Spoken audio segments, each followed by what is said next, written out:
Over the years, I've picked up a few weird little tricks, stuff that doesn't always make it into the usual aquarium advice videos, but every single one of these has made my tanks easier to manage. These aren't big changes, they are not expensive, and they don't require fancy gear. Just small things I started doing that solved some really annoying problems. And the best part, once you try them, you'll probably never go back.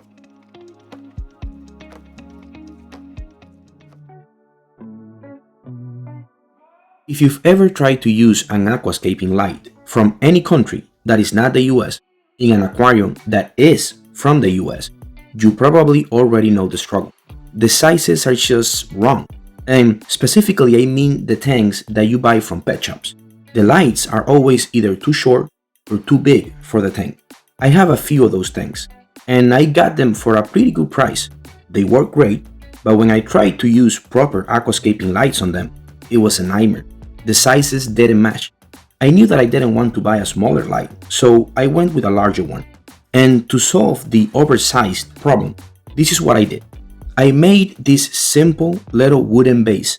It's really just 3 pieces of wood, a flat piece about 5 inches long, and then 2 small blocks. One that goes on the outside of the tank rim and one that catches on the inside. When the light pushes down, those 2 little blocks hold it in place. Nothing shifts, nothing tips. I've had this set up for years now, and I haven't had a single light fall off. It doesn't take much to make, just a few cuts. You don't even have to be good at woodworking. And if you want, you can stain the wood to match your setup or make it look more polished. This is a very simple trick that solved a big headache for me. If your light doesn't quite fit your tank, try this. It's cheap, easy, and it works really good.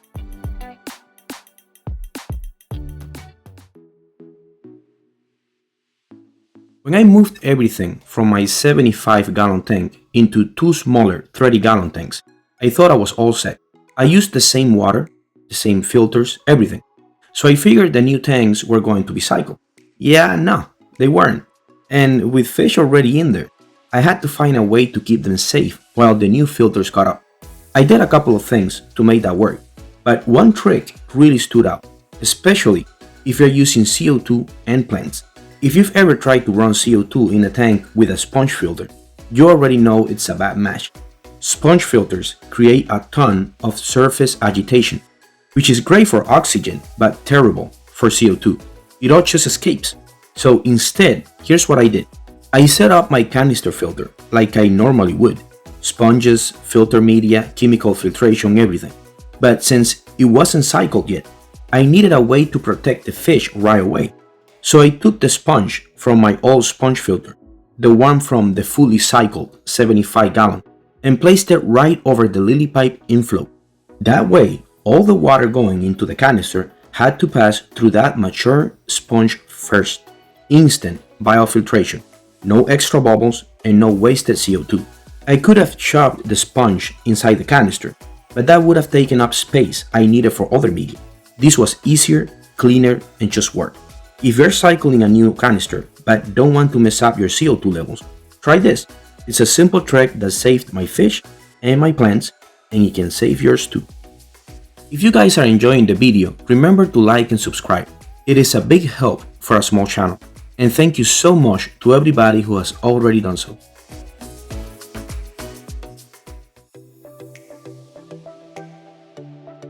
This one is for anyone trying to grow carpet plants and propagate them without turning their tank into a mess. You've probably seen people grow carpet plants out of the water first. I've done it. It works, but there's a catch. Those plants still need to adapt to the underwater environment, and that transition from immersed to submerged growth can cause melting, and sometimes that melting turns into algae. So here's a trick I've been using that skips all that. If you've got some space in one of your established tanks, grab a few small plastic cups, the kind that come with tissue culture plants, or even those little condiment cups from the dollar store. Add a bit of aqua soil to the bottom, then plant your carpet just like you normally would. Cuba, Monte Carlo, Glossostigma, whatever you're using. Then drop the whole cup into your tank. That's it. The plants grow submerged from day one, so they are already adapted to your lighting, your CO2, your fertilization routine. And here's the best part. when you want to use them in another tank, you don't have to dig them up. No mess, no uprooting in an already established tank. You just pull the cup out of the water, take whatever you are going to use in your new setup, and put the cup back in the tank. It's perfect if you're trying to grow out a carpet to use later, or if you're propagating to sell or share. This little trick has saved me from so much cleanup, and it gives you fully submerged, tank-ready carpet plants every time. And before we move on to the next trick, if you're looking for beautiful, healthy aquatic plants, check out my shop. I'll leave a link in the description below.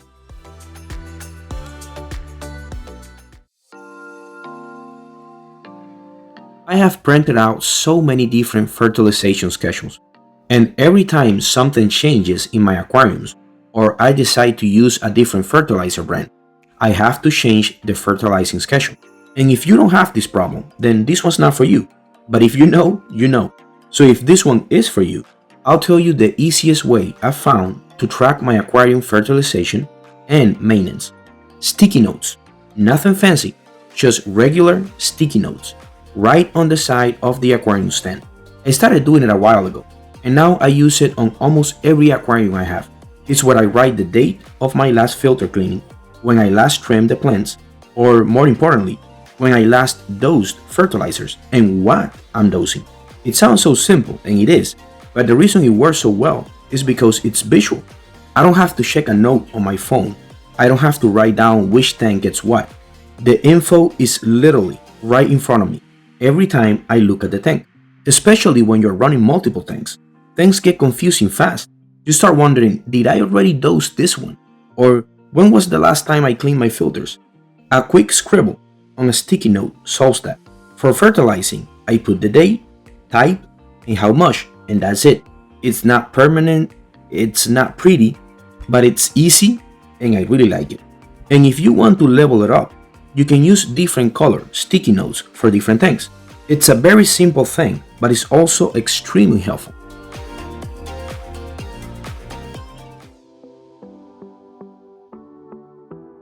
If there's one thing that made my tank maintenance way easier, it's learning when to stop the flow, literally. I always used to trim my plants or feed my fish while the filter was still running, and every time, the mess would go everywhere. Clippings floating around the tank, food shooting straight into the filter intake. It was chaos. So now, I just turn the filter off, before trimming, before feeding, especially if I'm using a canister filter. The flow can be very strong. I turn it off and everything's calm. The trimmings float up gently to the surface, so I can scoop them out without chasing bits around the whole tank. And during feeding, it's even better. The food stays in place. The fish get to actually eat it, not the filter. Just remember to turn it back on. It will be really sad if you lose your bacteria colony because you forgot to turn the filter back on. You can even set up a reminder on your phone to make sure you don't forget. It takes a few seconds, but it will save you so much hassle later. Small trick, but it changed how I do maintenance. No more floating debris storms. No more wasted food. That's what all of these tricks are about. Just small changes, nothing complicated, that make aquarium keeping way easier. Let me know in the comments of any tricks that have made your journey easier and more enjoyable.